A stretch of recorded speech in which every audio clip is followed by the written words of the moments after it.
Agarang naapula ang sunog na sumiklab sa isang bahagi ng PNP General Hospital sa Campo Crame nitong August 24, 2025 matapos ang mabilis na aksyon ng pinagsanib na puwersa ng Philippine National Police at Bureau of Fire Protection.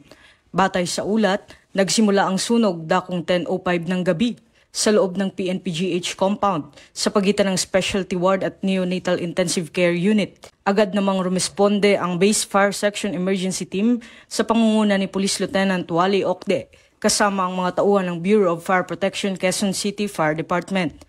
Mabilis na isinagawa ang systematic fire suppression operations gamit ang tactical hose deployment at iba pang firefighting techniques. Bandang alas 10:50 ng gabi, idineklarang under control ang sunog at alas 11:19 naman ng gabi ay tuluyang idineklarang fire out ni Fire Inspector Mary Grace Peralta.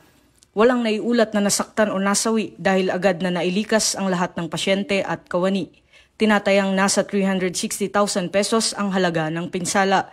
Lumabas sa paunang investigasyon ng BFP na ang sunog ay nagmula sa kisame ng nurses' call room. Personal na tumutok si PNP Chief Police General Nicolas Torre III upang tiyakin ang kaligtasan ng lahat. Samantala tiniyak ng BFP at PNP na mananatiling mataas ang antas ng kahandaan laban sa ganitong uri ng insidente.